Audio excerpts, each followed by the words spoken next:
the Museveni of the first 10 years would never have voted for the Museveni who was on the ballot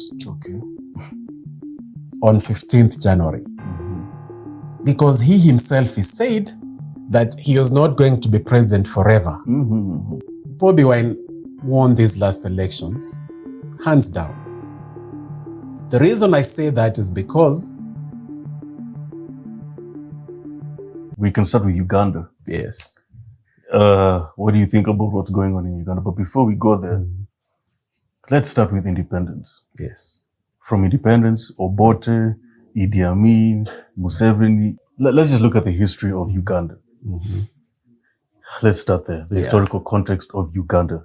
From independence till now. Even we can touch on it, on independence if you can, all the way to now. Yes. Yeah. First of all, my name is DJ Bwakali. Yes. And Africa is my superpower. It is so important to understand that bit of superpower because for too long, Africans live like victims, or we have a victim mentality. But once you understand the essence of who you are as an African, once you fully appreciate your Africanness, then you'll never go through life feeling like you're either second fiddle or you're a lesser person, irrespective of the actual realities of your day-to-day life. Now, for Uganda, I'm going to touch on 3 extremely powerful truths. And as you know, truth will set you free because truth opens up your mind and you realize, wow. That's the kind of knowledge that I'm talking about. That's the kind of truth that I'm referring to. And I will take you all the way back to the 1890s so that you appreciate pre-independent Uganda and how we got here. And the first lesson is embedded in that period. More precisely, in a guy known as Kabaka Mwanga II. This guy resisted colonialism. This guy launched an armed rebellion.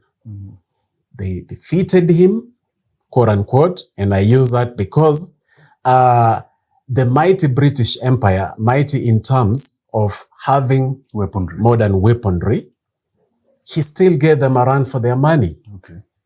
And then he came back and fought again. And then he came back. And remember, at this time in the 1890s, Britain is just making its first tentative steps into the East African region.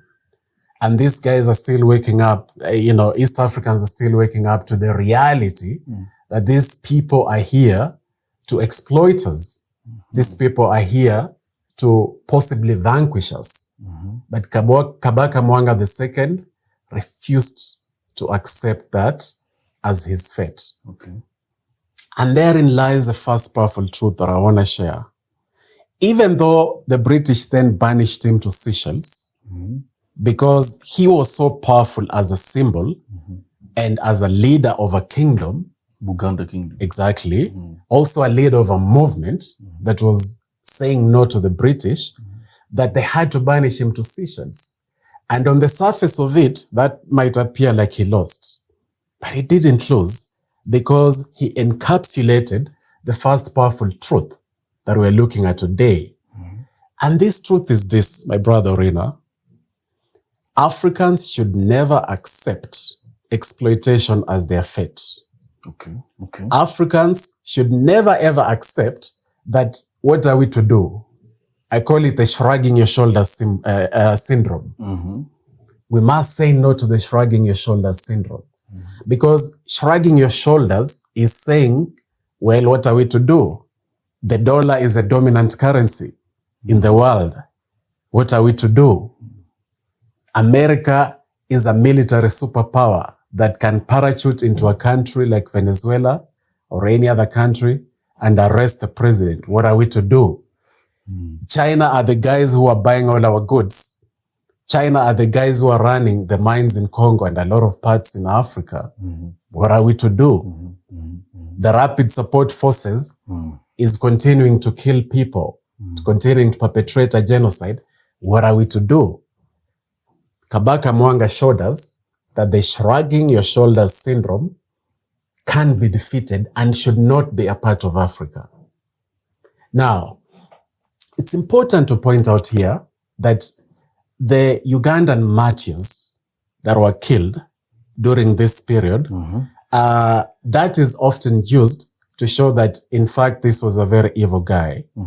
But that is not a black or white story. There are a lot of gray areas there.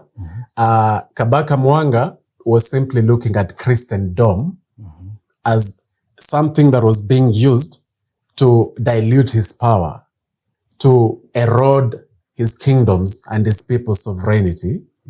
And anybody who then came, using that was an enemy. So Kabaka Mwanga was not the devil that is then made out to be, that he executed these fellow Ugandans purely because they were Christians. That was not the scenario. It's a topic for another day regarding religion and our place in religion. But suffice it to say for now that Kabaka Mwanga II was singularly focused on what can we do to defeat the British imperialists. Okay. Now, having understood that, this then takes me to a second very powerful truth that is linked to that before we go to the independence era. Okay. In 1907, Winston Churchill arrived in Entebbe by boat from Kisumu. And when he arrived in Entebbe, he then proceeded to travel to Kampala, and he traveled across Uganda. Winston Churchill was blown, completely blown by the beauty of Uganda. Winston Churchill was smitten. He couldn't believe what he was seeing. In fact, he described it as a beautiful garden, end to end. And then he uttered those famous words that Uganda is the pearl of Africa. Exactly. Because he was utterly amazed by how amazing this country was, this land was. Not just by appearance, but by fertility. And indeed, Uganda is a place that is extremely fertile, is a place that is extremely beautiful. And we must never forget the beauty of Uganda and the beauty of Africa. Okay. In fact, all of us Pan-Africanists and all of us who love Africa must step up our efforts to also articulate the sheer beauty of Africa. Okay. Because a lot of times the challenges and problems we face can easily paint the narrative that that is all there is to Africa. For instance, Sudan, as I'm sure you know, has even more pyramids than Egypt. True. Yeah. Which means that ancient civilization in Sudan is extremely rich. And the same can be said of every African country. Yes. The utter sheer beauty of this continent is on another level. Yeah. Now, Winston Churchill saw that. But the same year of 1907, because my second truth is not even regarding Winston Churchill saying that Uganda is a pearl. Okay. But it has to do with something that happened in 1907 that must awaken Africans completely. Now, at this time, Ugandans were getting really tired of the imperialist British. They were observing these white guys from Britain beginning to behave like they own the place. I can't show up in your house and then begin to tell you, you see that couch there, Orena? It shouldn't be there, it should be there. You see the food in your fridge, remove all that food that you have, the matoke, put there oats and other things. However well-intentioned I am, I can't show up and begin dictating how you should run your house. Yeah, definitely. Yeah, so the Ugandans were seeing this and they were not taking it kindly. They were also seeing something else that is happening today. Now, here's the second truth that is very powerful. In 1907, as Winston Churchill was traveling through Uganda, the Nyangire rebellion was taking place in Bunyoro. Nyangire simply means refuse. Okay. Simply means refuse. So the Nyangere rebellion in 1907 was the people in Bunyoro saying, we refuse the rule, the horrible misrule of the British. What were the British doing? The British were already executing a very evil but powerful virus that continues to afflict Africa. It's called divide and rule. They were doing that by appointing the Baganda people as leaders, even in non-Baganda territory, like the Bunyoro region. Okay. They call it, the euphemism they use for that is indirect rule. They give you the illusion of being in control, but they're the ones who are in control. So in this scenario, they are doing it by appointing these Baganda chiefs, Baganda leaders, in regions that were non-Baganda territory. And the Nyangere rebellion was saying that you're not just going to come and destabilize our governance systems, destabilize how we've been doing things for millennia. We refuse. Hence the name Nyangere. Now, what is the second powerful truth there? It is how this rebellion was organized. The Nyangere rebellion. It did not have a singular leader. And that is yet more evidence that in most of Africa, this issue of a singular messianic leader was simply not the case. The Nyangere rebellion was simply led by local chiefs, local opinion leaders. They are the ones who led this rebellion, and it made it so hard for the British to simply banish one person, like they did to Kabaka Mwanga II. Because how are you going to banish like hundreds of opinion leaders? Now, Kenya's Gen Z in 2024 tapped into that spirit a little bit when they talked of a leaderless, tribeless. Exactly. In this scenario, it was an issue of having several people coordinating and working together to organize this Nyangere rebellion. So what is the second powerful truth that is embedded there? In one word, organizing. Africans, we must move from merely looking at the diagnostic mentality, really appreciating what the problem of Africa is. We must take it beyond that and go to the prescriptive mentality. Okay. Where we realize that, okay, this is a problem. What are we going to do to address this problem? What is the prescription of that? And that's about organizing. For example, it is so critical for Africans to begin organizing and to begin defining what we mean by that word organizing. In the case of Nyangere, in that year, 1907, it was them saying that we refuse this indirect rule from the British. We refuse to have a scenario where leaders are imposed. We are rejecting this divide and rule tactic. And then they organize themselves. That's why we're talking about it. You see? So we must answer the question, in present day Africa, what does organizing look like? A very quick example, we must, as we keep pointing out how multinationals from China, from the West, are completely exploiting mining communities, whether it is in Congo or Burkina Faso, we must then answer the question, what do we do then? How do we organize ourselves so that we change that systemic injustice of mines located in Africa not benefiting Africans, not being run by Africans? And you see, it is not as simple as just nationalizing, because there have been cases in Africa where, yes, they nationalize, but nothing changes for the local people, because it still remains trickle down. Only that now, instead of the Chinese getting the bulk of the profits, it is the state which is getting the bulk of the profits without a clear understanding on how do the local communities benefit. Okay. And in my book, local mining communities must always be the majority shareholders of whatever mines are located in their regions. How that happens is what I mean by organizing.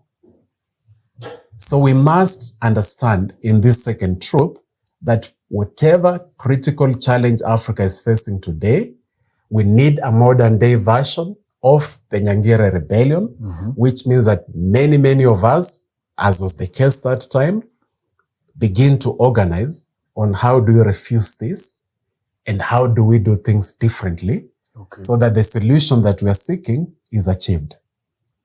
You see? That then brings me to the final truth, third truth of pre-independence. All right. Pre-independence Uganda, because remember we're looking at the historical angle. Yeah.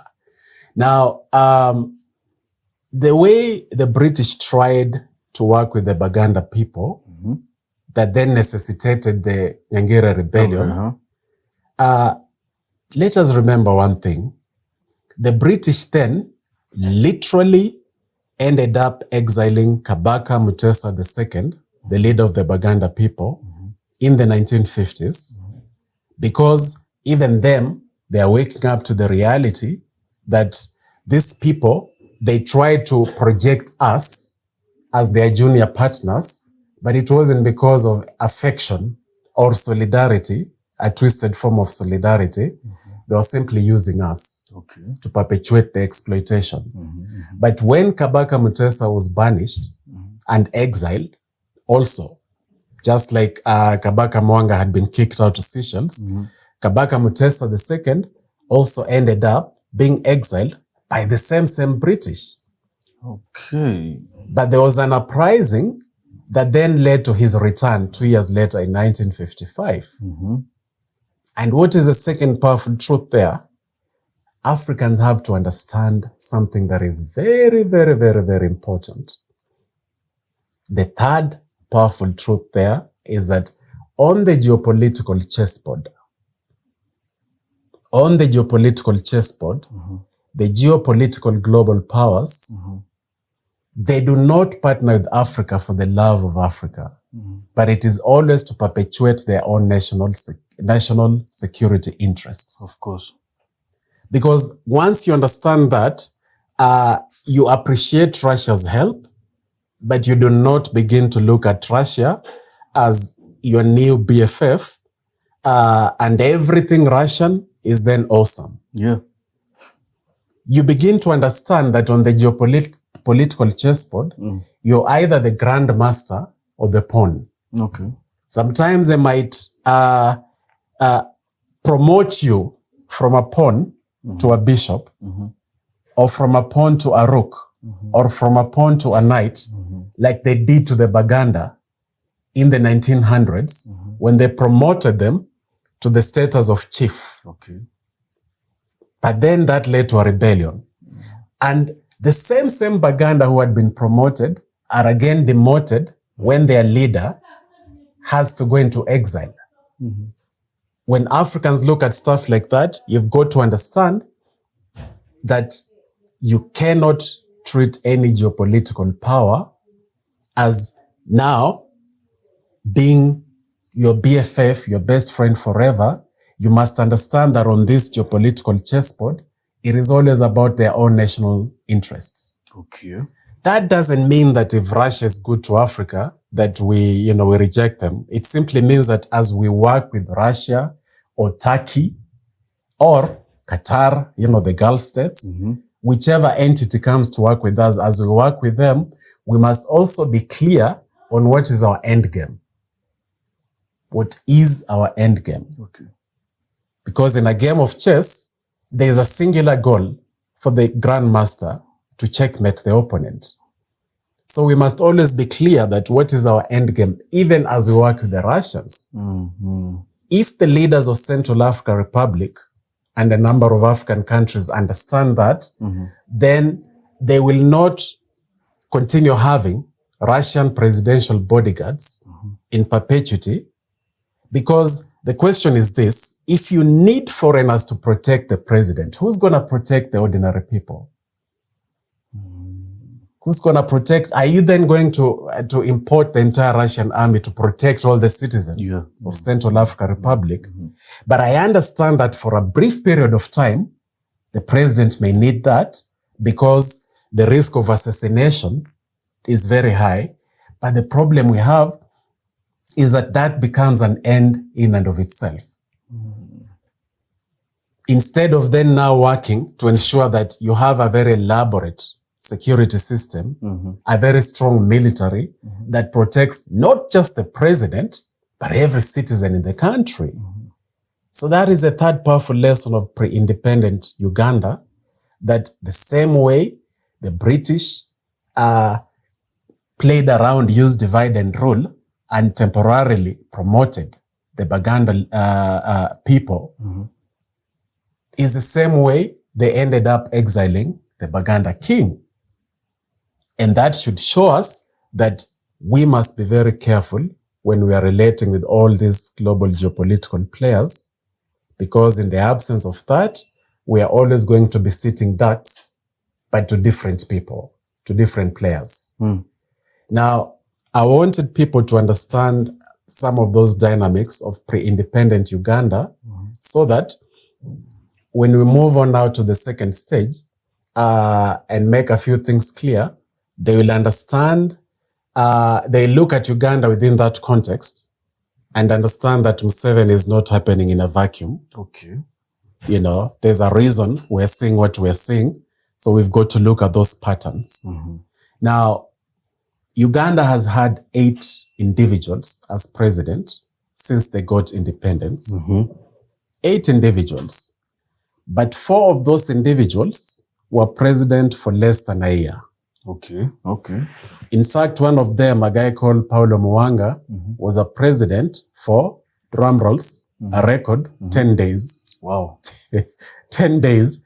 He was a president for a record 10 days. Wow. Another guy called Yusuf Lule, the one who took over after Idi Amin was kicked out, he was president for a record 2 months.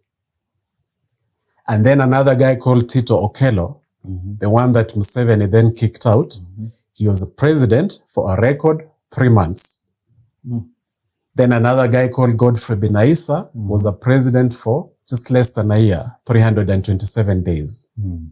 Now, what that should show you is that there has been a lot of political instability in Uganda in the 60s, because the first president of Uganda, actually the only one who was constitutionally elected or selected, actually elected, was their first president, this guy Kabaka Mutesa II. All other presidents after him initially became presidents through a coup d'etat, including Museveni. Yes, later on, he's won. Initially, he used to win elections free and fair. But later on, they became sham elections. But after Kabaka Mutesa, all of these other 7 individuals to become president after him, they became president either through appointment or coup d'etats. You see, which already says that it is a very precarious governance system that sometimes we like to sweep that under the rug, but we have got to address that as the elephant in the room, that when you have a situation where you have had all these individuals becoming president through extra-constitutional or unconstitutional means, then that leaves a mark on the country. Now, before some people say that Obote did win elections, but when Obote became president for the first time in 1966, it was through another coup that then Kabaka Mutesa II then had to go into exile, and Obote became an executive president after that. You see, so understand that when you're looking at this scenario where you've had all these coup d'etats taking place, and for any Africans who are currently entertaining the illusion that the best way to get great presidents is through a coup, Uganda should show you that indeed that is not the answer. It's totally not the answer. And a quick note there have been about 100 successful coup d'etats in Africa since the early 60s. Wow. There are more than that, but others were not successful. Those that were successful were about 100. Wow. Yeah. Out of those 100 successful coup d'etats, the transformative leaders to emerge from them are less than 5. We're talking Thomas Sankara. We're talking, of course, Ibrahim Traoré. We're talking Abdurrahman Chani of Niger. We're talking Assimi Goïta of Mali. And there may be 2, 3, 4 others that are arguably transformative, but debatable. You see? So you tell me, just do the math. If there have been 100 successful coup d'etats and less than 10, let's even be generous and say that maybe they gave us 10 potentially transformative or truly transformative leaders. That is still a teeny tiny fraction. It leaves 90 other times that we ended up with the same autocratic leaders, the same corrupt leaders, only that now they're in uniform. But Africans are not looking for autocracy in uniform. Africans are looking for truly transformative leaders. So if you look at that, I'll even add Jerry Rawlings exactly amongst the 10. So that makes the 5. Exactly. We were stuck at 4.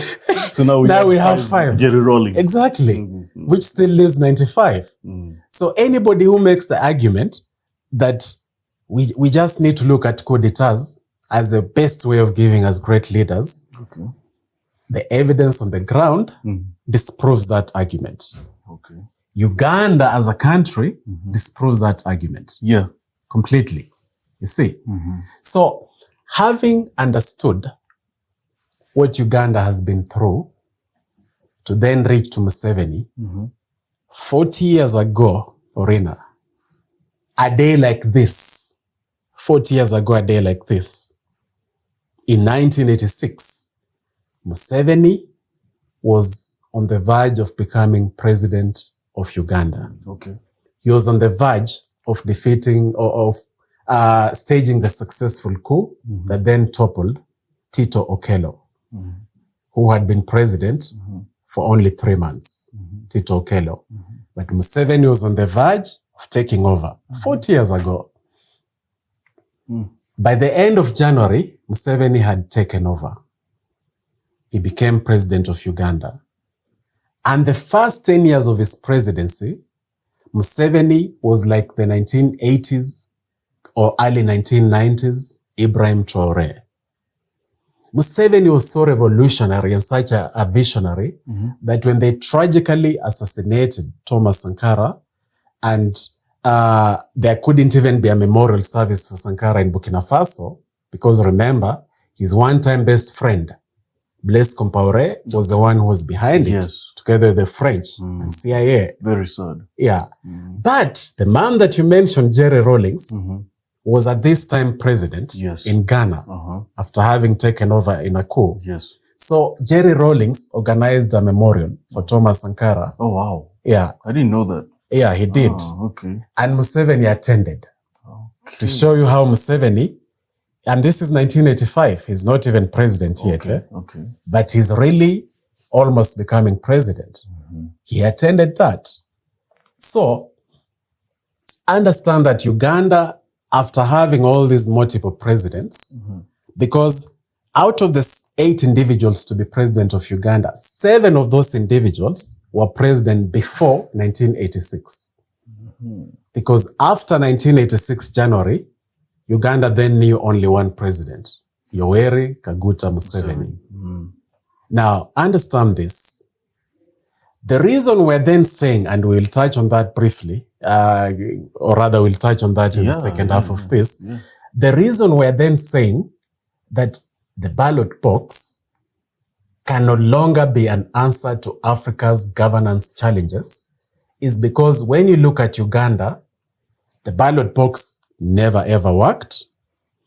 When the ballot box then started reinforcing Museveni's presidency, hid inside this ballot box is a virus. And this virus is a virus that then does two things. It begins to transform these presidents into imperial presidencies. Okay. Or it begins to transform these presidencies into puppet presidencies. And those are two sides of the same coin. In the case of Museveni, whereas the argument can be made, and to be fair to him, you can make so many accusations against Museveni, but you would have to put a lot of evidence on the table to show that he's a puppet president for the West or for China or for Russia. He is somebody who has always been able to speak his truth to the global bullies. Okay. One of the best articulations on how NATO and the West triggered the war in Libya and ended up, completely messing up that region and later on the Sahel by extension. One of the best arguments for that was by Museveni. Yeah, when he clearly explained how NATO completely thwarted them, the African presidents, from playing a role in that post-Gaddafi era. You see. However, Museveni, the virus that is hid in this ballot box that has affected Museveni, whereas it didn't turn him into a puppet, it then metamorphosed into the CRA, the corrupt ruling elite. Because the Museveni of the first 10 years would never have voted for the Museveni who was on the ballot. Okay. On 15th January. Because he himself, he said that he was not going to be president forever. He had a crystal clear vision for Uganda. He even led a constitutional dispensation in Uganda, and a new constitution for Uganda emerged within the first 10 years of his presidency. It was a very consultative, collaborative constitution. It was not a scenario where his word became law. So that Museveni was so transformative, was so powerful, because remember, he was taking over a country that had seen so many presidents, so much regime change, a country that was beaten and battered. Now, once you understand that Museveni, you have to then ask the question, how then did we end up with this Museveni that we have today? And what are the lessons to be learned there? Wow. By the way, you skipped Idi Amin. What do you think about Idi Amin Dada? Idi Amin. History is a weird creature, but history is a very accurate, history always spotlights in a very accurate manner, eventually. Because history doesn't just respond to individual opinions here and there, or the loudest voice here and there. Why am I saying that? Because at the moment, history is being rather kind to Idi Amin because people are fed up with a lot of imperialism, neo-colonialism, that is currently rearing its ugly head and jeering Africans, sneering at Africans. So when people look at how Idi Amin treated imperialism as, mocked imperialism, that is something that resonates with people. But I always tell folks, Orina, always go beyond the surface. Always go beyond the surface of everything and anything. Which is why you may have seen the series I did on Traoré before he became president, because I wanted people to also begin looking at the substance of Traoré and not the myth of Traoré. Of course, the substance is great, but I'll also talk a little bit about how Museveni, who was like Traoré, then ended up with the Museveni that is there today, and what are the lessons to be learned there. But back to Idi Amin in this scenario, did you know that Idi Amin was amongst the King's African Rifles, KAR, in the 1950s that fought against the Mau Mau. Idi Amin was amongst them. I'm aware. You see? So, yes, people may say that, I mean, he was just a soldier and he was just a young guy and later on he became great. But you have to look at that to begin understanding who Idi Amin was. Of course, all human beings have multiple sides to them. We are complex creatures. Yeah. Anybody who looks at Orina and says you're either this or that is not doing you any favors. Because human beings as a whole, we're just complex creatures. And I usually say that hid within us are both devils and demons. I mean, demons and angels. And depending on the prevailing circumstances, sometimes the demons come out, sometimes the angels come out. But that is a very individual thing that speaks to spirituality. Topic for another day. Yeah. But in this scenario, understand that, yes, indeed, Idi Amin was amongst the King's African Rifles that fought against the Mau Mau. Understand also that at one point, Idi Amin had very, very, very close working relations, not just with the British, but with the Israelis also. Understand that there's a reason Mwalimu Julius Nyerere led his army against Idi Amin. There are people who may just quickly say that Nyerere was working for the imperialists. That's why he was fighting Idi Amin. But that would be missing the point. Because you can accuse Mwalimu Nyerere of many, many things, but you can never accuse him for being a puppet. In fact, Tanzania's economy suffered largely because he was not a puppet. Ujamaa that he espoused that became the law of the land in Tanzania really, really painted him in bad light with the West. You see? And the reason Mwalimu Julius Nyerere fought Idi Amin was simply because Idi Amin then attacked Tanzania in Kagera. And Idi Amin wanted to, threatened that they were going to go all the way to Dar es Salaam. Yeah. You see? And then there's more to unpack there, but Mwalimu Julius Nyerere then said the famous phrase that we have the will, we have the ability, and we have the reason to defeat Idi Amin. You see? And then Tanzania waged a war that culminated in 1979 when, despite the support that Idi Amin had from mercenaries, especially from Libya, the Tanzanian army was able to defeat Idi Amin. Then I believe a lot that you can argue with somebody who has a theory, but you cannot argue with somebody who has experienced something. So you and I should do our best to talk with the Ugandans who were in Uganda in the 1970s, who experienced Idi Amin's rule, who experienced as the Ugandan shilling completely collapsed, like completely collapsed, who went through all that, then ask them what they think regarding normal human survival and flourish. All theories aside of foreign policy and what have you. Because I truly believe that the first responsibility of a president is to keep the people safe. And in the same vein, the first responsibility of a president is to ensure that the people are not dying because they have no food. Okay. People can live because they're not being attacked. Yes, they're secure. But if hunger, which is a much more lethal enemy, ends up killing the same people, the president has failed. So we cannot romanticize Idi Amin's leadership. We need to listen to the Ugandans who went through the fact that the economy has completely collapsed. Now, the argument can be made that it's because the West hated him, so they completely messed him up.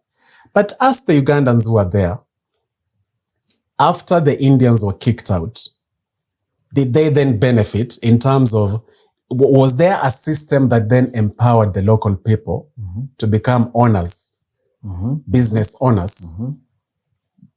Or is it the corrupt or did cronyism have a field day where the friends of Idi Amin then ended up mismanaging and running down these businesses? Yes.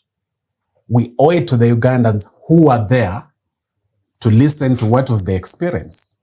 And I believe that is still something that is, history still addressing that. History is still sifting that so that we can understand that in terms of domestic policy, whereas personally as DJ Bwakali, I agree with a number of the foreign policies of Idi Amin during this period, especially protecting African sovereignty, especially speaking truth to global bullies. I agree with a number of those foreign policies and that foreign policy stance and attitude, because we, the African people, must walk with our shoulders high. We are nobody's doormat. We must walk with our shoulders high and speak our truth, irrespective of what anybody thinks. But there's foreign policy and there's domestic policy. So in terms of domestic policy, I truly think that Idi Amin didn't do well for his people in terms of the domestic policies. Things like sugar, if you look at the price of sugar and meat in Uganda in the 70s, especially the late 70s, before you toppled, they were completely astronomical. Wow. Like completely astronomical, because Uganda's economy had practically failed. Okay. You see. Now, as I conclude on Idi Amin, I'll give you this picture. Imagine a father, and any viewer who is a father, imagine a situation where every time during dinner, you tell your children, we are not going to allow our neighbors to bully us. We are not going to allow our neighbors to bully us. Nobody will mess with the sovereignty of this house. But on the plates of your children, there's nothing. And every single day, you're giving these powerful speeches. But on the plates, there's nothing. Your children are dying slowly and slowly. Whereas we will agree with your rhetoric that your neighbors shouldn't bully you, we should vehemently disagree with the fact that your children are dying of hunger. Yeah. So I hope that through that, people can see that I have not caricatured Idi Amin the way popular media sometimes likes to do, or popular culture. I've not caricatured him as a buffoon. I have done my best to appreciate the good that was in him, but also spotlighted where I feel he let his people down. Because once we understand that, we will not whitewash, or we will not romanticize him and not learn the lessons that we're supposed to learn from his presidency. Yeah. Yeah, you hear all these rumors, or he was a cannibal, and all these rumors about Idi Amin. Where do you think they originate from? And the people who are dispensing these rumors, why do you think that, why do you think they're really making it public? What's their aim in dispensing these rumors about Idi Amin? I mean, he was no angel. I think we've established it by now. But all these rumors that he was a cannibal and who gave us these rumors and why? A great question. And I'm going to answer it in a very personal way. You still have great afro hair that I miss. I began losing my hair in my 20s. Not because, but imagine a scenario where I begin to own your narrative. And I begin to say how Orina's hair and beard are serving a sinister purpose. He is trying to be like the Arabs. Traditional Africa, men never used to keep beards. Men used to, I'm not saying that as a historical fact, but I'm saying how I can begin to distort your story if I own the narrative. And then I come up with all these theories about you regarding the afro hair and regarding the beard. And because you are not speaking out, you're not owning your narrative, in a few years' time, the immediate history begins to look at Orina as somebody who was a conspirator with the Arabs against Africans. In fact, he was a mole. In fact, he was serving the interests of the Gulf, and he was hiding behind Pan-Africanism. Now, what would be my motivation in doing that? To simply own your narrative, to meet my own interests. Now, at a broader level, the narrative of Idi Amin, that caricature of Idi Amin as a cannibal and what have you, it simply serves to serve the purpose, the dual purposes or multi-purposes of the West that perpetuated that narrative, both through popular culture, through art, through film, perpetuated that narrative so that when people look at Idi Amin and extension African leaders, he was simply a powerful symbol that could be used to illegitimize leadership in Africa. Because when somebody is looking at the argument that the whole president of Uganda was a cannibal, the whole president of Uganda couldn't even speak English, people out there, they're not just looking at president of Uganda. Many of them cannot even point Uganda on the map or don't even know that a country called Uganda exists. So for them, this is just a president in Africa. For some, even a president of Africa. So such narratives are simply part of a broader fabric that has sought to paint a one-dimensional narrative of Africa or a patently false narrative of Africa. But what I want to stress even more is that it is up to we Africans to own our narrative. It is totally up to us. I think for too long, we have rightly pointed out the fact that these folks are painting Africa in bad light or inaccurately at best, or completely distorting everything. So it takes me back to that diagnostic mentality. Imagine how awful it would be if you went to a doctor and you took cancer tests and the doctor said you have grade 4 cancer and then stopped at that, Imagine how horrible that would be. Because what the doctor should then do is to go ahead to the prescription. So for too long in Africa, we really articulate how we are being messed up, how we are being exploited, our challenges, our problems, as we should. Not saying we shouldn't do that. The problem is we often stop there. So in this scenario, it would be wrong to look at how and even why they painted Idi Amin in that narrative and then stop there.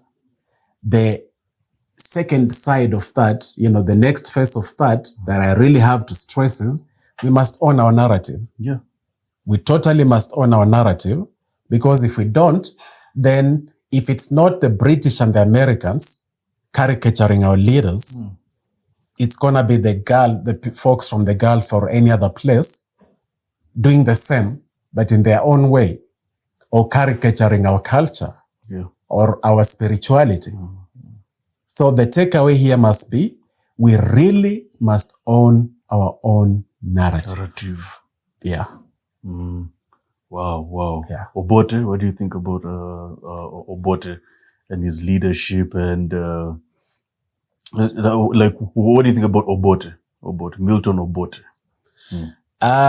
Great question, because I think we don't look at Milton Obote enough, especially asking ourselves, what is there to be learned there? Remember, Obote becomes president in 1966 when he overthrows Kabaka Mutesa II. And remember, this time Obote is prime minister, Kabaka Mutesa is a ceremonial president. But Obote then becomes an executive president. For me, that is the first mistake that he does. Because executive president in Africa simply means imperial president. Look at Kenya, executive president. In fact, when Kenya was agitating for the second constitution, and let me quickly say there that someone like Raila Odinga is someone that people also must look at through the multi-layers that are in him, through the complex personality, so that, as we rightly point out, the fact that unfortunately towards, especially in 2024, probably could have done things differently and, stood by the Gen Z uprising. He didn't. He's not there to now speak for himself. Yeah. But that should not negate the role that he played for Kenya to have the new constitution. However, there's another layer to that story that is linked to Obote. Okay. That's why I came to this. Kenya, initially, Raila Odinga and other progressives were agitating for Kenya to have a parliamentary system of governance. Okay. And their argument, that I agree with, was that whereas a parliamentary system is not perfect, of course, but it kills imperial presidency. At least it lands a knockout uppercut, right hook or left hook uppercut on imperial presidency. Because when you're talking about a parliamentary system, it means that the prime minister has much less leeway to just do things as they wish. Because the parliament can easily have a vote of no confidence in the prime minister. For the president, by the time you impeach him, you have jumped through so many hoops and done so many somersaults that when now you're like, okay, are we going to impeach him? You even forget what you're trying to do. Yeah. See, but for a prime minister, especially one who is not more or less ceremonial, like Tanzania's prime minister, who is appointed by the president. Okay. In this scenario, it was supposed to be a parliamentary system. And one of the reasons it was supposed to deal a blow on imperial presidency, the same kind of imperial presidency that Obote then introduces into Uganda. Imagine if Uganda had continued with a prime minister, head of government, and a ceremonial president. I think the story of Uganda could arguably have been different. Okay, for the better or for the worse? For the better. Okay. Because for starters, there wouldn't have been all those coup d'etats. And Idi Amin would have had to do the organizing of actually organizing a party that people can get behind. And that takes a whole other skill set. Okay. The kind of skill set that Patrice Lumumba had. Remember, Patrice Lumumba was a prime minister, not a president. Yes. And he had to ensure that his party won the elections in May of 1960, which meant a lot of persuasion, which meant ensuring you have a great team. Because a party must then win the most seats. Yeah. It means you must ensure that all the people running on your party are also great leaders who can win the elections. You see, it's not like presidency where you are not bogged down by a lot of that. So Obote is the one who then introduced executive presidency, better read as imperial presidency, in Uganda. And that's my main beef with him. Now, he then becomes executive president in 1966. And then Obote goes on to lead Uganda, do something that I agree with, but remember he's now an imperial president. He nudges Uganda towards the left, to the consternation of the West, because at this time, the Cold War is at its height. Yeah, 60s, yeah. Problem though, Rena, is this. It's all rhetoric. On the ground, there's barely any, people cannot see how this socialism that is talking about is translating to actual policies that are helping the people. You see, if you're looking at Cuba, Castro. Yeah, you're seeing that indeed even on the ground, the socialism is helping people.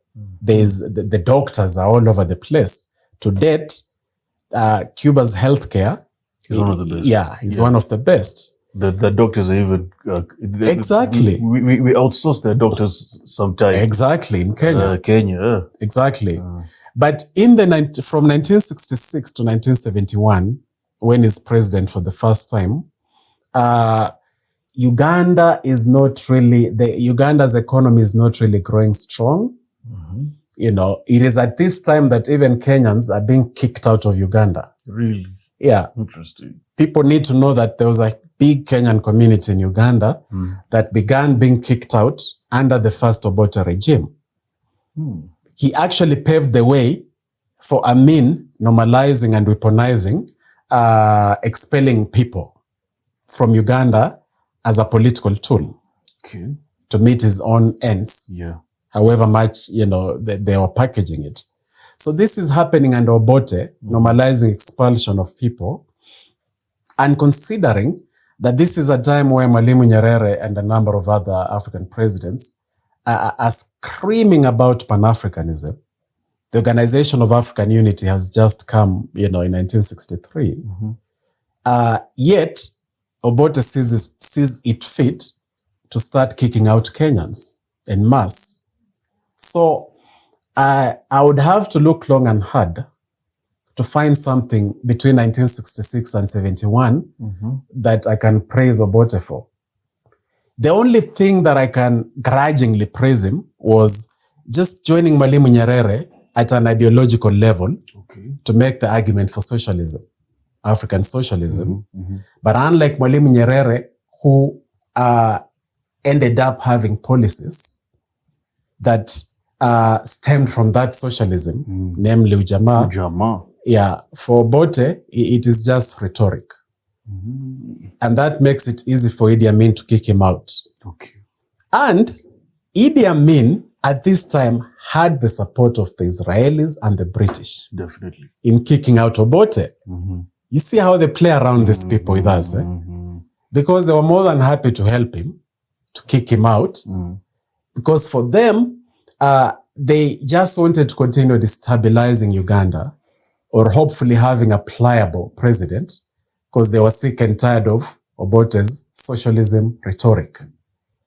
And then now the second time Obote becomes president, came back.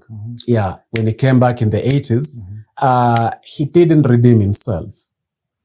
He didn't redeem itself because Uganda's economy didn't markedly improve.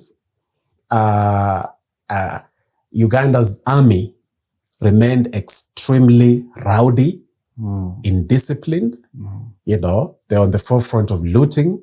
They were just not a disciplined force at all.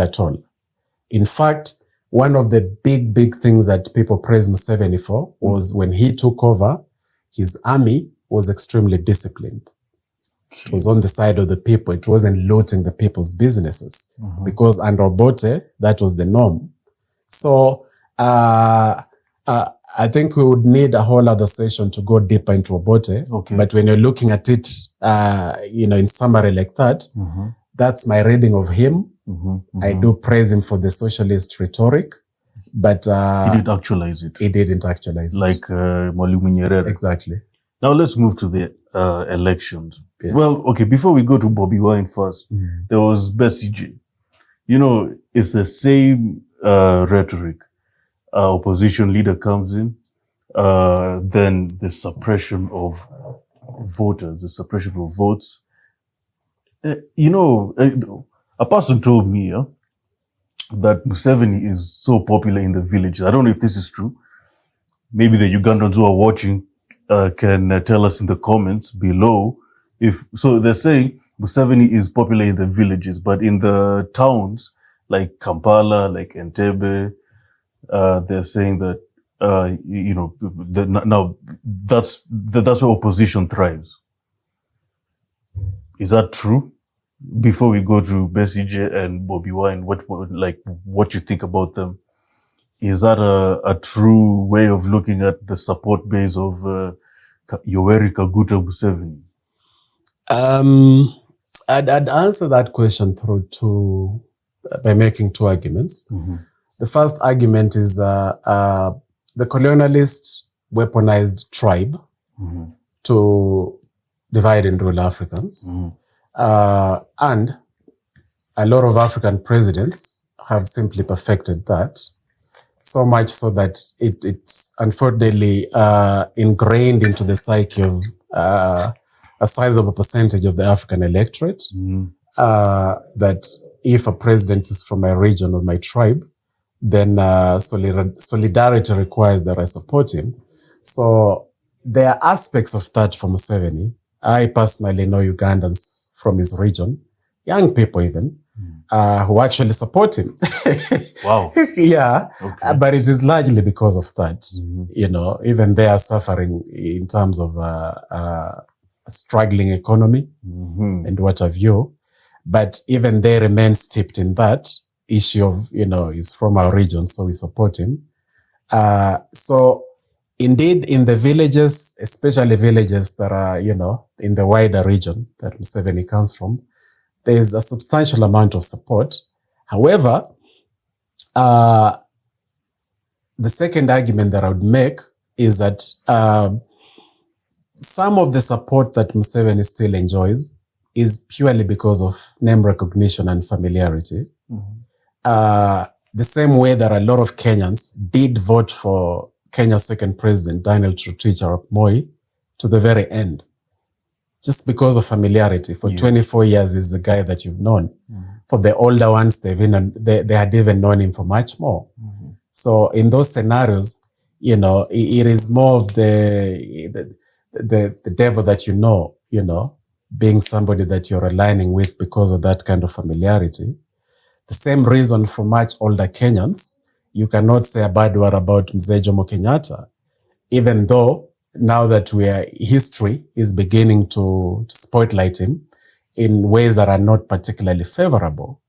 So if you've been president for 40 years, if more than 75% of people in your country were born after you became president, then of course you're going to have people who support you because of that psychological reason of familiarity, and they're not necessarily exposed to, the negative aspects of your leadership. But even then, when a lot of these people begin to see that there's a high cost of living, a lot of them also begin to look at you and they begin having question marks that why is it that bread used to cost X amount of Uganda shillings in 1993 and now it's costing this. So thankfully, that does begin to open up the eyes of a number of people. Then the other thing I can credit him, although I don't agree with the reasons he has done it, he has also successfully run the narrative that Bobi Wine is a puppet of the West. One of the arguments that I get a lot from people who don't support Bobi Wine is precisely that. That is a puppet of the West.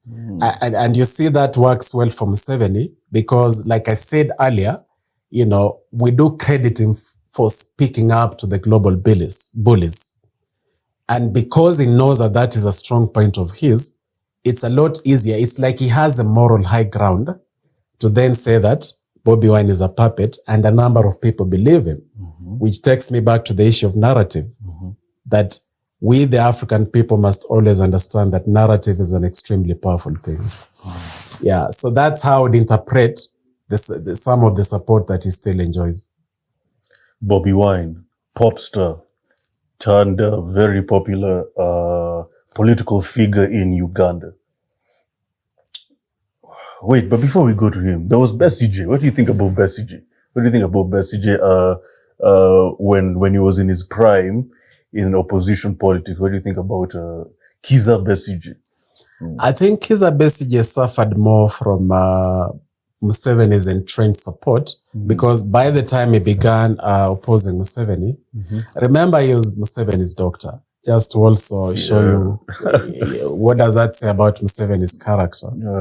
That, he can easily, completely, arguably betray somebody who was in the bush with him and fought alongside him. He was in the NRA? Yeah, he was. Okay. Yeah, Kizza Besigye was. So that says something about Museveni. And the fact that he can just casually say that the reason he's still in prison is because he doesn't have good lawyers, also speaks to the kind of person he has become. So I think that Kizza Besigye, it's difficult to do a very objective audit of whether he in fact won or whether even those were sham elections. But what is clear is that Kizza Besigye has been a very consistent purveyor of truth, messenger of truth in Uganda regarding the bad governance. And if that wasn't the case, Museveni would not have bothered with him. He only bothered with him to the extent of now even imprisoning him, because indeed what he's saying is the truth, and the truth hurts. So I like the fact that when there were prayers for Kizza Besigye some 1.5 months ago, Bobi Wine and his wife, Babi, attended those prayers, that Bobi Wine always acknowledges him as a true leader of the opposition and is not lost in ego fights of who is bigger. So I agree with the stance and the consistency that Kizza Besigye took. Would he have made a great president? We will never know. But he's still alive. He can still win elections that are free and fair. But until now, had he actually defeated Museveni, we will never know, whether he would have been as great a president as he was an opposition leader. But we urge Museveni to, since he's controlling Uganda's judiciary, to then control it and, let Kizza Besigye go back home. He's not a threat. Yeah. He can't be a threat to him. Yeah. There's no way Besigye can become a threat to Museveni. Museveni has control of law enforcement and the army. He should, we are saying unequivocally, we are saying unequivocally that free Kizza Besigye. Yeah. Okay, Bobi Wine now. You know what? I kind of like Bobi Wine. Maybe because I'm young and he's young. But, Museveni is saying he's a Western puppet. But before we go to the puppet, what do you think about Bobi Wine as a political figure? Do you think he represents change that is desperately needed in Uganda? What do you think? I think Bobi Wine represents one of the most powerful lessons for the young people of Africa today. It goes back to that singular word I mentioned earlier, organizing. Because Bobi Wine didn't just make the transition from a pop star to a politician, initially a member of parliament, but Bobi Wine was able to organize, first of all, found the National Unity Platform, his party, and then to organize that party into a formidable force, which is something that is sorely lacking across Africa. You had the Arab Spring, you had the mostly young people toppling the president of Tunisia, mostly young people toppling Hosni Mubarak. But because of that failure to then organize politically, other people benefited from the organization. You see, even in 2014, mostly young people were able to organize massive protests that ended up toppling Blaise Compaoré. But those who benefited were not these mostly young people. So Bobi Wine went a step further. Not only did he organize a massive resistance against Museveni, but he built this party and did the hard work of organizing this party so that it becomes a party that is truly national in its outlook. Now, imagine, for example, if the Gen Z of Kenya in 2014 had been able to do that, to then tap into the fact that they're the most populous cohort in Kenya anyway, and then really, really organize themselves like Bobi Wine did. It's not too late. They can still do that. They can still do that. You see? Yeah. The same thing applies in Tanzania. Whether the young people of Tanzania then join Chadema, as I urge them to, and then really galvanize that party even further. Because Chadema was founded in the early 90s. And currently the leadership of Chadema Apart from Tunde Lissu, there's also John Heche, is the vice chairman, who is a youthful person. You know, he is not in his 20s or even 30s, I think, but is a fairly youthful fellow who understands the needs of young people. And if you look at a lot of leaders in that party, they're also very youthful. You know, you can't say the same of some of these big parties in Kenya. Yeah. So Bobi Wine, for me, one of his biggest achievements has been to even organize what has now become a truly formidable political party in Uganda, because that's not a simple thing. Yeah. The only other person that did that is, of course, Julius Malema. EFF. Yeah, with EFF. So I think, and honestly, I can go out on a limb and say that Bobi Wine won these last elections, hands down. The reason I say that is because, as you rightly said a short while ago, indeed in urban centers, he enjoys the most widespread support. Bobi Wine enjoys the most widespread support in urban centers, but even in the rural areas, you saw when he was campaigning, wherever he went, there were massive crowds.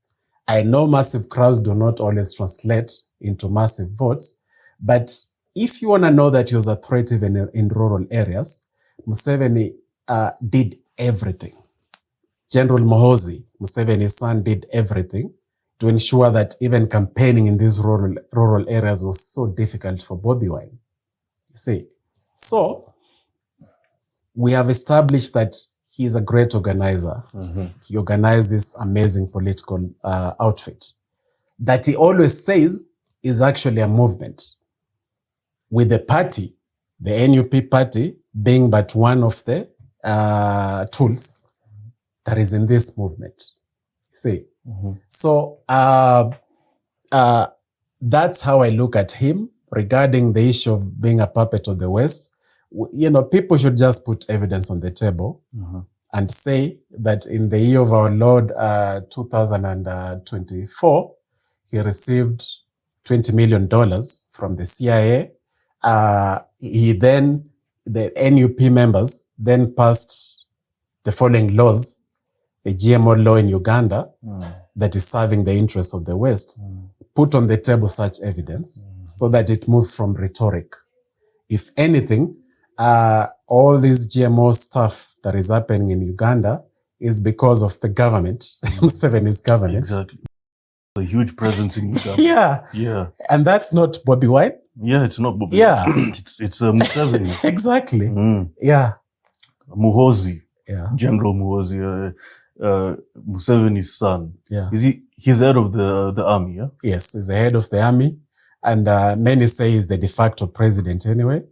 And people should just look at the utter nepotism of having your own son as the head of the army, you know. It's a pan of mal, you know, as we say in French. It's not normal, you know. It's crazy. It's totally crazy. And it speaks to a twisted regime that you'd actually have your own son as the head of the army. That alone speaks to who Museveni has become. And because he's the heir apparent, people need to wake up to the reality that if things in Uganda remain as they are, then you can take it to the bank. You will then have a President Muhoozi 5 years from now if things remain as they are. Because now he's even more emboldened. But, as I have told him in the last couple of days, you always like to push your weight around and to bully Ugandans and also Kenyans. Yeah. But when it comes to Americans, he's very quick to apologize. Like the way he did recently. Exactly. Yeah. So for me, that's cowardice. And I hope that the world and the people of Uganda in particular then begin to see him for who he is, that somebody who is falling over himself to apologize to the Americans, who is the puppet now? Man, Uganda. You know, let me tell you, when I was 14 years old, that's the first time that's the only time I've ever been to Uganda. Yes. I really enjoyed it. Yes. The people are more courteous there than Kenyans. Kenyans, we're a bit rough. Yes. We're a bit rough, but Ugandans, very courteous. I really liked we went to the old parliament of the Baganda Kingdom. Yes. Yeah, we went there. We even went to the recent parliament. Yes. It was amazing. Yeah. I really liked Uganda. Uganda is a beautiful place. It is. Yeah. And we wish them all the best. Yeah. What do you think is the future of Uganda now that Museveni has been crowned as the winner of the 2026 election? To me, if you ask me, it doesn't look good, because now it's a very, very impunity. Like it's full of impunity that he put his son to be the head of the army. That's just it's sad. But from a political standpoint, it's a very smart move to solidify his survival politically. Yeah. That's why I hate politics. Yeah. There's an interview that I did last week, and I told the host, I hate politics. Yeah. I love leadership. Yeah. Politics, you do all these things. Politics is all about playing all these games to solidify your political survival. Yeah. And this political survival that you're really fighting for is really not benefiting the people. Yeah. So what do you think about the future of Uganda? Yeah. Leadership-wise, what do you think? Political-wise, what do you think? Yeah.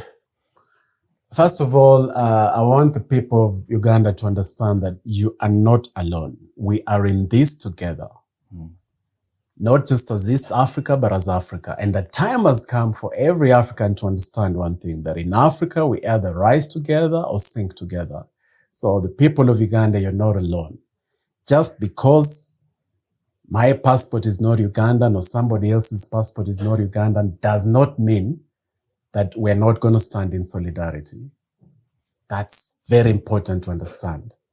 And why I start with that is, first of all, my fear and my hope.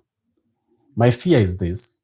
You see, time is a great healer for better and for worse. For example, when somebody is grieving over a loved one who has departed, whereas time helps you to live with that, the grief never really goes away, but time helps you to learn to live with that. And the pain is not as raw or heartbreak. Who hasn't been through heartbreak? Yeah, we've all been. Yeah, we've all been there. On a light note, people should understand that even Pan-Africanists like you and I have faced heartbreak. Right? Yeah. I know. We always, we always hard and all. Exactly. We're human. Exactly. Yeah. And when you face heartbreak, the early days are horrible. And then, in today's age, you're quickly looking at this person's status. Are they moving on or not? But as time goes by, you learn to live with that. And sometimes time helps you to even wonder what you had seen in them. See? So now the negative side of that, and why I'm mentioning that is this. Time, 2024, June and July, and August and September and October, many Kenyans had raw pain and raw anger, and they would not even dare to look at William Ruto on their television sets. Or, as they're scrolling, if they see William Ruto, they quickly scroll away, And it was clear to everybody that this guy is completely a one-term president. I'm glad that a lot of people still believe that. But the point is that raw anger is not there anymore. That raw anger that was across border in the country, because life has to go on, and then people, begin to learn to live with the fact that, okay, he's a president. And meanwhile, I'm busy job hunting if I'm a youth. I'm busy job hunting. And if I'm a parent, I am busy trying to see how my kids will eat. So everyday life is happening and time is going by. So yes, you still dislike this president, possibly even hate him, but you're no longer preoccupied with him. So the point then becomes that you start becoming fertile ground, for this president to make certain arguments. Who would have thought that President William Ruto would go to a place like Ondele and be cheered wildly? Who would have thought that? But you see, things are happening that are making it easier for him to be cheered wildly over there. So I would like to warn all leaders, all Pan-Africanists, and all true leaders out there that do whatever you can not to be elitist. It is so easy to start living in your own elitist bubble when you think that just because you believe something means that there's going to be change on the ground. Because that is why Congo continues to suffer. That is why Sudan continues to suffer. Because just because we believe that RSF is evil doesn't mean they'll stop perpetrating genocide. You see? And why I mention that in relation to my fear for Uganda is that soon Museveni is going to be sworn in. Maybe by the time this airs, maybe he has already been sworn in as president. You saw how after he won, already mainstream media globally was, there are multiple headlines to the effect that Museveni wins resoundingly. Yes, when you read the story, they would then explain that Bobi Wine has contested this and, what have you. But the headline is that he has won by 71%. So after he's sworn in, and after Uganda's oil, now that they discovered oil, after some of those returns start coming in and people begin feeling a little bit of the benefits of that oil and life starts going back to normal, I kid you not, after a while, Bobi Wine and his adherents, very strong supporters, they begin to look like lone rangers because life is going on, because of the shrugging your shoulders syndrome that I talked about. Because even folks who completely disagree with Museveni are like, what can we do? Life has to go on. See, exactly what is happening in Tanzania. Okay. In a week's time, Samia Suluhu will have finished her first 100 days in office. And if you look at Tanzania's mainstream media, you'd be excused to think that things are completely back to normal. If you go to Kariakoo in Dar es Salaam, downtown Dar es Salaam, things are indeed sort of back to normal, where normal in this sense, what I mean is business is going on. People are buying stuff, the hawkers are selling stuff, kids are going to school. And I don't say that to blame the people that life is going on, because all human beings, life has to go on, irrespective of the circumstances. But my fear for Uganda is that as that continues happening, it's so easy for Bobi Wine and the National Unity Platform and Kizza Besigye and other politicians to then just have to wait for the next elections. But meanwhile, now let me go to further articulate my fear. Meanwhile, Muhoozi will be entrenching and solidifying his power. You see? But my hope for Uganda is this. Amongst the new members of parliament in Uganda's parliament is a former university student leader, still in his 20s. And he is in the National Unity Platform. He's inspired by Bobi Wine. We're going to need the National Unity Platform legislators like him not to rest in that parliament, to keep coming up with new new proposals, new bills, even if they are then shot down because Museveni has strangled the legislature. But they cannot afford to rest on their laurels at all. They must be a lot more active and a lot more vocal. And in the same vein, Bobi Wine will have to step it up even more. He'll have to step it up even more in terms of organizing these legislators, in terms of continuing to build the national unity platform even more in terms of articulating Museveni and NRM's misrule of Uganda even more. He's going to have to keep doing that more so that the overall narrative of Uganda as a country that is being led to the cliff by the NRM government, that's a narrative he must win. He must totally win that narrative in the same way that Chadema in Tanzania and other people must also win the narrative of helping the world and Tanzanians to constantly see the fact that this government of CCM is also leading Tanzania to the cliff. So my hope for Uganda is that these youthful parliamentarians that are now going to be in the legislature, all the NUP politicians, and more importantly, the masses, my hope is that they will not lose that narrative, that they will continue articulating this misrule. And honestly, General Muhoozi makes it very easy to do that because his verbal diarrhea will never stop. And it must not be normalized. People must not shrug their shoulders and say, that's just Muhoozi being Muhoozi. He's a powerful fellow, de facto president by some accounts. So I pray and I hope that the people of Uganda win that narrative. And my second final challenge regarding the way forward for Uganda has to go to every African, especially East Africans. If you know you're from Kenya, if you know you're from Tanzania, you know you're from South Sudan, Rwanda. I know Rwanda is really, really tricky because of their genocide experience and a lot of things. But if you know you're from East Africa, understand that as Uganda goes, so will you.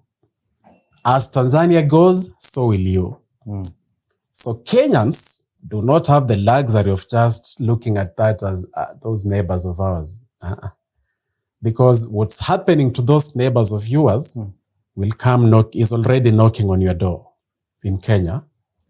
So if somehow you remain vigilant and you continue standing in solidarity with Ugandans, you're also going to be beneficiaries because it will help you to also spotlight Kenya itself. After all, elections are in 2027.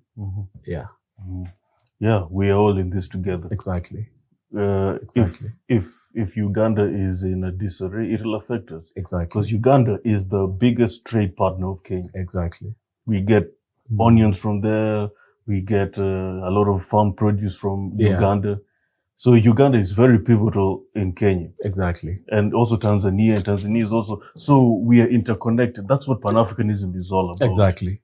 So when I hear people say, leave that Uganda thing alone, or leave that Tanzania. No, we're all in this together. Absolutely. And people think Pan-Africanism is some radical way. Well, it is radical. Yes. But the way people are thinking about it is like, oh, this is too radical. Exactly. But if you think about it deeply, it's not that radical. Exactly. It's just the unification of African people. Exactly. I mean, Europe have united the economies. Yeah. People work in Spain and they live in England, or someone works in Madrid and they live in Lisbon. Yeah. Because of the mobility. Exactly. Because of how they've opened their borders. Exactly, yeah. So they can do it. Or that's NATO. Or America and Europe have united their armies. Yes. So they can do all these things. These white people can do all these things, but Africans, we can't do it. No, that's unacceptable. Yeah. Yeah. So, in the next 20 minutes, before we wind up, we were talking on phone and we had a very good conversation about African leadership